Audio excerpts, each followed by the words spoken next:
I've been doing this dog training thing for almost 30 years. Clients, I do not want the Karate Kid. And you're like, okay, what's the fucking Karate Kid got to do with dog training? I'm known as a little bit of the analogy dog trainer.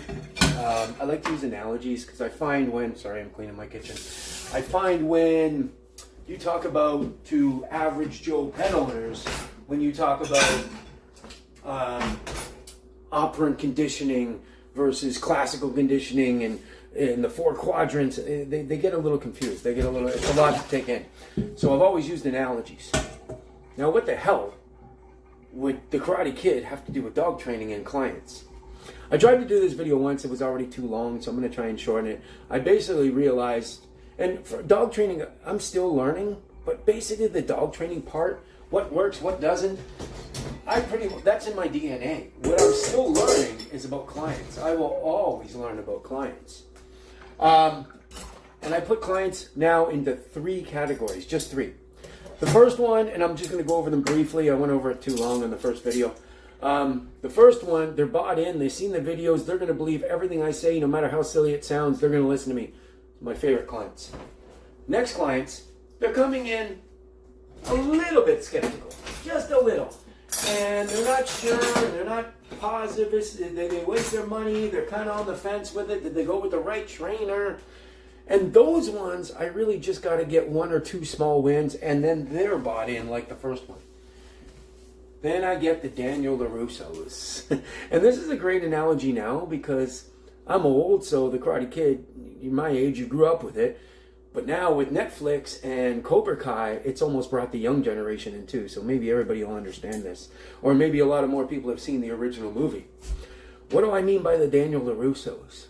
I just had a few of these start a couple weeks ago. Daniel LaRusso wanted to learn karate. He was desperate to learn karate. And he came in just thinking about, he met Mr. Miyagi, who's the old wise man and expert in karate. And he wants to come in and he wants to learn how to punch and how to kick. What did Mr. Miyagi have him do? Here, fucking wax on, wax off. He had him waxing fucking for 2-3 days all his classic cars. And then he's like, come on, well, when am I going to learn karate? Okay, no, first, sand the floor. That's what it was. And paint the fence. And then even when he first had him out on the boat and he had a balance on the boat, and Daniel LaRusso's getting pissed off. He's like, is this all I'm learning? Like, when am I going to learn karate? I'm here to learn karate off you.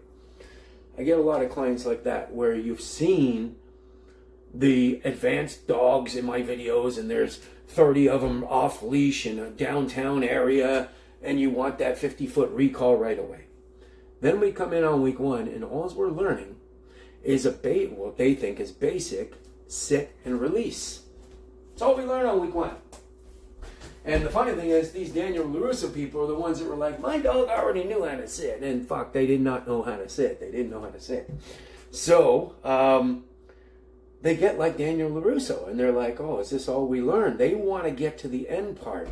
Now, I get some of those people that think it's too basic at the beginning, and they end up quitting on me. Or they get very close to quitting. If you remember the movie Karate Kid, Daniel LaRusso at one point was like, after doing this for weeks, he hasn't thrown a punch, he hasn't done anything. He's like, what the fuck? This is bullshit. Blah, blah, blah. I'm going to learn how to punch. I'm out of here. And then Mr. Miyagi, the wise old man, said, show me sand the floor. And he started throwing punches at him. And just like second nature, it was almost embedded in Daniel to block these punches from how he learned to sand the floor. Show me paint the fence. And the same thing. And then show me wax on, wax off. And he's throwing.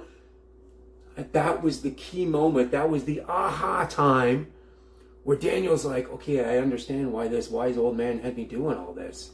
When people come in on week one and all they're learning is sit and release, you don't know it yet, but we're going to get to a point where that fundamental was so important. It was all part of it.